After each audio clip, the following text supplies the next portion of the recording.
digestive troubles to nervous disorders, fatigue, melancholy, and insomnia. The stomach is viewed not merely as an organ but as a powerful influence on the mind.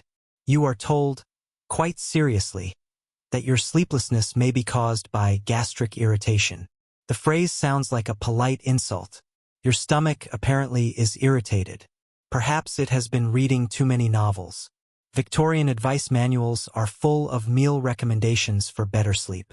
They insist that heavy suppers are the enemy. Rich meats, pastries, spicy sauces. These are accused of keeping the blood too active, stimulating the brain, and preventing restful slumber. So you begin to adjust your evening routine. Instead of roast beef and pudding, you eat something lighter, bread and milk, perhaps, or thin gruel. Gruel is the Victorian answer to nearly every bodily complaint. It is warm, bland, and faintly depressing. If food could sigh, gruel would be the loudest sigh in human history. But the Victorians are also strangely obsessed with cocoa. Hot cocoa becomes a popular bedtime beverage in some households, especially as chocolate production becomes more industrialized and accessible in the 19th century. The drink is seen as nourishing and soothing. It is recommended in some health guides as a gentle alternative to tea or coffee. You sip a cup by candlelight and for a moment you feel like a child again, except your cocoa is probably less sweet and more moral. Milk itself is considered calming. Warm milk, in particular, is believed to settle the stomach and encourage sleep. You can almost picture Victorian doctors nodding approvingly as you cradle your mug, as though you are participating in a sacred ritual of bland comfort. Tea, however, becomes controversial. Some doctors insist tea is harmless and even beneficial. Others claim it causes nervousness, palpitations, and insomnia. The debate is lively because tea is everywhere. Asking Victorians to stop drinking tea is like asking fish to stop swimming. Still, some physicians recommend switching to weaker brews or avoiding tea after mid-afternoon. Coffee is treated with even more suspicion. It is acknowledged as stimulating, and those prone to insomnia are advised to avoid it. Chocolate, oddly, gets a more forgiving reputation, though it also contains stimulants. Victorian nutritional science is still developing, and much advice is based on observation and cultural habit rather than chemical understanding. Historians still argue whether Victorian digestive fears were grounded in real dietary issues or whether they reflected anxieties about industrial food production and changing eating habits. As urbanization increases, diets shift. People eat more processed foods, more sugar, more refined flour. Some genuinely experience digestive distress. Others may simply worry about it, which ironically makes digestion worse. You try to follow the proper bedtime supper plan. A small meal eaten early. No heavy meat. No rich pudding.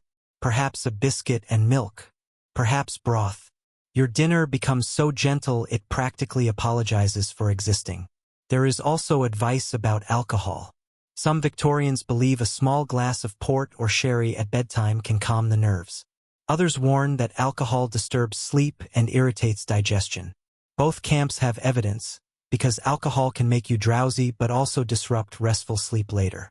The Victorians don't frame it in terms of sleep cycles, but they notice that people may fall asleep quickly and then wake in the early hours. So you experiment. One night you drink a small glass of warm ale. Another night you avoid alcohol entirely. Another night you take a spoonful of brandy for the nerves, which is a phrase that can justify almost anything. A quirky tidbit from Victorian domestic culture. Some households recommend eating lettuce at night as a mild sedative. Lettuce contains a milky sap called lacticarium, sometimes referred to as lettuce opium, though its effects are far weaker than real opium. Still, the idea circulates. You imagine yourself crunching lettuce in bed like a rabbit who has read too many medical pamphlets. The Victorians also worry about constipation, and they link it to insomnia. A blocked digestive system is thought to create toxins, disturb circulation, and agitate the nerves. Laxatives are prescribed with enthusiasm. Epsom salts, senna tea, rhubarb powder. Your digestive tract is treated like a clogged drain that must be aggressively cleared. You begin to understand that Victorian health culture is obsessed with flow. Blood must flow properly. Air must flow properly. Digestion must flow properly. If anything stagnates, sleep is endangered.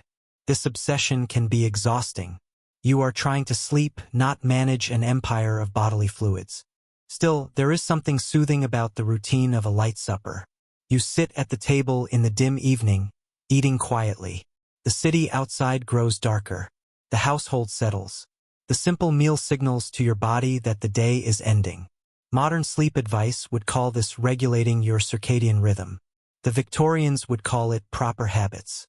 Historians still argue whether the Victorian emphasis on digestion was a misunderstanding of insomnia's causes or a surprisingly accurate recognition of the gut-brain connection. Today we know that digestion, inflammation, and diet can influence sleep quality. The Victorians did not have microbiome research, but they did have something powerful: lived experience. They noticed patterns. Heavy meals made sleep harder. Light meals made sleep easier. Sometimes they were right. 3 light jokes slip into your mind as you finish your bland supper. That you are living on the diet of a monk with low self-esteem. That your stomach has become the true ruler of your bedtime. And that if you eat any more gruel, you may start dreaming in beige. You rinse your cup and climb the stairs. Your belly feels calmer. Not thrilled, but calmer. Your body feels slightly lighter, as though it is not wrestling with gravy in the dark. You slide into bed and breathe slowly. But just as your digestion settles, your legs feel restless. You realize that sitting all day, working, worrying, existing politely has left your body underused. Your muscles have energy trapped in them like steam in a kettle. And the Victorians have a solution for that too. If food cannot fix your sleep, perhaps exhaustion will. Soon you will be walking through the evening streets, urged to earn your rest with movement. Your supper has been modest. Your window is cracked open in the name of virtue. Your pillow contains no scandalous feathers. And yet your legs twitch faintly beneath the blanket, as if they resent having spent the entire day folded under a desk. Victorian doctors would nod knowingly. Exercise, they insist, is essential for sound sleep. Not frantic, competitive exercise. This is not a gym with mirrors and motivational slogans, but steady, respectable movement. Walking, in particular, is praised as both physically strengthening and morally improving. This is a mainstream historical fact. In the 19th century, walking is widely recommended as a health practice, especially among the middle classes, influenced by ideas about fresh air, circulation, and constitutional vigor. So you find yourself, in the early evening, stepping out into the fading light for what is referred to as a constitutional. The word sounds official, as though Parliament has approved your stroll. You walk along cobbled streets, past shop windows glowing with gaslight. The air is cool. Your boots strike the pavement in a steady rhythm. Carriages pass. Somewhere, a newspaper boy shouts headlines. The city is alive, but your pace is calm. Victorian health manuals claim that moderate exercise improves circulation, strengthens the heart, and equalizes the nervous system. Equalize is a favorite word. It suggests balance, harmony, no excess. You are not meant to sprint or exhaust yourself dramatically. You are meant to walk until your body feels pleasantly used, not defeated. For those with means, horseback riding is also recommended. Gentle riding in the countryside is believed to soothe the nerves and clear the mind. But most urban dwellers rely on their own 2 feet. You notice something subtle as you walk. Your thoughts begin to loosen. The day's worries, unfinished work, social obligations, digestion debates, become less sharp. Movement seems to untangle them. Your breathing deepens. Your shoulders drop. Historians still argue whether the Victorian enthusiasm for walking was primarily about physical health or about moral discipline. Walking is orderly. It is purposeful. It demonstrates self-control. In a society that prizes restraint, even exercise must be respectable. There is also the belief that too little activity during the day leads to nervous irritation at night. Clerks, writers, and other sedentary workers are frequently advised to move more. You, having spent hours bent over papers, suspect they might have a point. A quirky tidbit. Some Victorian advice writers warn against excessive evening excitement. No dancing, no heated debates, no thrilling theater, arguing that the nervous system needs time to wind down. Yet, paradoxically, Dancing is also recommended in moderation for overall health. The rule seems to be, enjoy yourself but not too much. A very Victorian compromise. For laborers and factory workers, of course, the problem is rarely insufficient exercise. They often endure grueling physical work for long hours. Their insomnia, when it occurs, may stem from stress, poor housing conditions, or irregular shifts. The idea of taking a leisurely constitutional after work might sound laughable to someone who has spent the day hauling coal. Class shapes everything again. You walk for health because you have the time and relative comfort to do so. As twilight deepens, you turn back toward home. Your legs feel warmer, pleasantly tired. Your mind is less crowded. The rhythm of walking has smoothed the edges of your thoughts. Victorian physicians also recommend outdoor air as a tonic in itself. Even if the city air is smoky, it is considered better than stagnant indoor air. In rural areas, the advice becomes almost poetic. Walk among trees, breathe deeply, let nature calm the nerves. The romantic movement of earlier decades has left its imprint. Nature is healing. Factories are not. You reach your doorstep and pause. Your pulse is steady. Your body feels used in a satisfying way. Not exhausted, but ready. 3 light jokes wander through your head as you remove your boots. That you are basically walking your brain like a dog. That if you walk any more respectably, you may earn a medal. And that perhaps the true secret to sleep is simply being too tired to argue with yourself. Inside, you light a lamp and sit quietly for a few minutes. Victorian advice emphasizes winding down. No abrupt transition from activity to bed. Let the body cool. Let the mind settle. You reflect on how different this approach feels from swallowing powders. Exercise does not knock you out. It invites sleep gradually. It respects the body's rhythm rather than forcing it. Historians still argue whether Victorian lifestyle advice laid early groundwork for modern behavioral treatments for insomnia.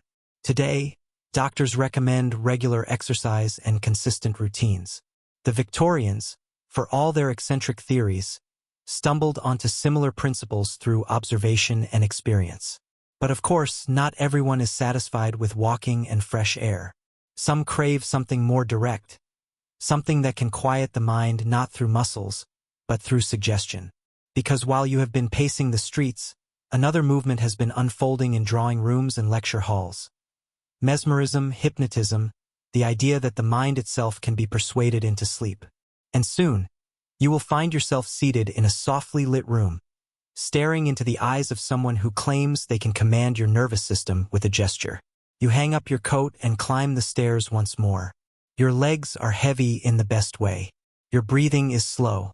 Your eyelids feel softer than they have all week. As you slip into bed, you sense that tonight might be easier.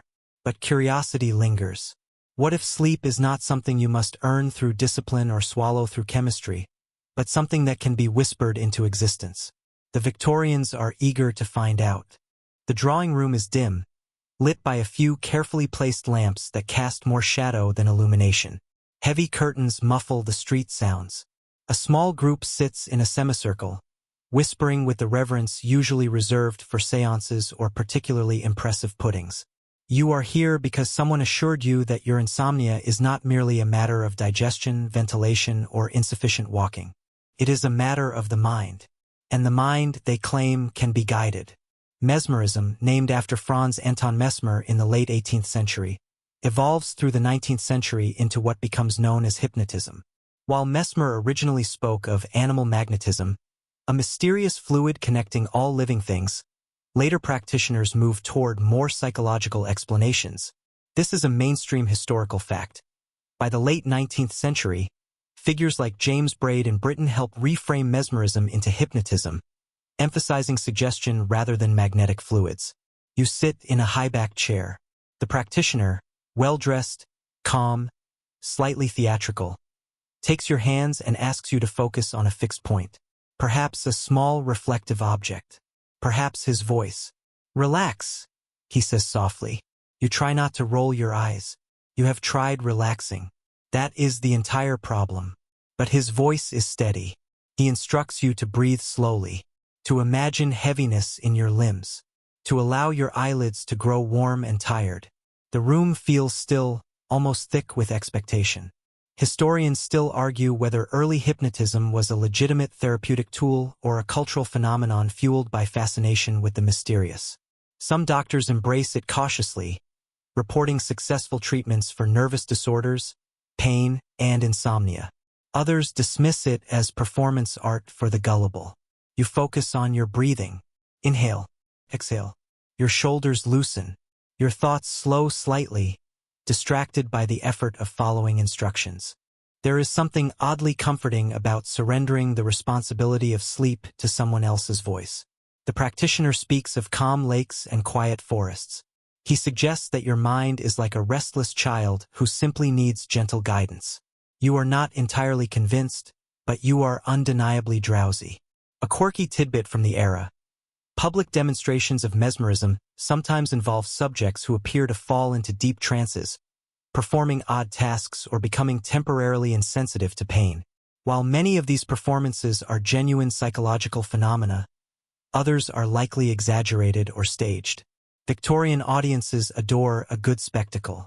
In private practice, however, hypnotism becomes more subdued. It is used to encourage better habits, reduce anxiety, and yes, induce sleep. The theory is that by quieting conscious thought, the nervous system can reset. You feel your eyelids flutter. Your body grows heavy, not unlike after a warm bath, but without the damp towel aftermath. The practitioner's voice fades into a soft murmur. He suggests that when you return to bed tonight, sleep will come easily, effortlessly. Suggestion is powerful. Even in the 19th century, doctors recognized that belief influences outcomes. The placebo effect is not yet fully named or understood, but its presence is undeniable. If you expect to sleep well, you often do. There is also the matter of attention. Insomnia feeds on focus. The more you monitor your wakefulness, the more awake you become. Hypnotism redirects that focus. It gives your mind something else to do besides calculate the hours until dawn. You are gently instructed to imagine descending a staircase, each step bringing deeper calm. The imagery is surprisingly effective. Your breathing slows. Your limbs feel distant. 3 light jokes drift lazily through your semi-trance. That if you start clucking like a chicken, you are leaving immediately. That perhaps your brain simply needed a stern Victorian voice to behave, and that you are essentially outsourcing your bedtime routine. When the session ends, you open your eyes feeling oddly refreshed. Not dramatically transformed, but softened, as though someone has smoothed the wrinkles in your thoughts. Later that night, in your own bedroom, you lie down and recall the practitioner's words. Breathe slowly. Feel heaviness. Imagine calm. You are skeptical, but you follow the script anyway. And something shifts. Your usual spiral of worries is less aggressive. The mental chatter feels muffled, as though it has been asked politely to lower its volume. You do not fall asleep instantly, but you do not feel trapped in wakefulness either. Hypnotism, at its best, becomes an early form of what modern therapy might call guided relaxation or cognitive suggestion. The Victorians do not use those terms, but the concept is familiar. Change your thoughts and your body may follow. Of course, not everyone benefits. Some find hypnotism ineffective. Others distrust it, associating it with loss of control. There are debates in medical journals about whether subjects are truly under a special state or merely highly suggestible. The line between science and showmanship remains blurred. Still, you cannot deny that something about surrendering control, about allowing your mind to be guided rather than fought, feels gentler than powders and belts. As you drift closer to sleep, you reflect that many Victorian insomnia cures revolve around control. Regulate your diet, discipline your schedule, adjust your bedding, measure your doses. Hypnotism offers a different approach. It suggests that sleep is not conquered, but invited. You feel your breathing deepen. The city outside hums softly. The open window lets in cool air. Your legs, pleasantly tired from walking, are still. Your stomach is calm from its modest supper. And your mind, for once, is not arguing. But Victorian society has one more powerful influence to offer. One that predates chemistry, electricity, and even mesmerism. Because for many, sleeplessness is not only a nervous condition. It is a spiritual one. In the quiet hours before bed, You find yourself doing something Victorians do with alarming enthusiasm. Reflecting on your soul. The room is dim. The lamp is low. The city noise has softened into a distant murmur, as though London itself is trying to whisper. You sit on the edge of your bed with a small book in your hands. Perhaps a devotional text, perhaps a prayer book, perhaps a moral pamphlet someone gave you with the subtle implication that your insomnia is your own fault. Because in Victorian Britain, sleeplessness is often treated not only as a medical problem, but as a spiritual signal. This is a mainstream historical fact. Religion remains a central force in Victorian society, shaping daily routines, moral expectations, and even attitudes toward health. Many people believe that physical conditions can reflect spiritual or moral states. A troubled conscience, they argue, leads to troubled sleep. You cannot help but feel personally targeted. The Victorians are not shy about linking the body to virtue. If you cannot sleep, perhaps you have unresolved guilt. Perhaps you have indulged in too much worldly pleasure. Perhaps you have been thinking improper thoughts. Or, most terrifying of all, perhaps you have been lazy. You read a passage about peace and rest, the language slow and soothing. The words are familiar even if you are not deeply religious. There is something comforting about the rhythm, the sense that humans have always struggled with worry and wakefulness. You are not the first person to stare into the dark and ask for calm. Many Victorians incorporate prayer into bedtime rituals. They kneel beside the bed, hands clasped, murmuring quiet words.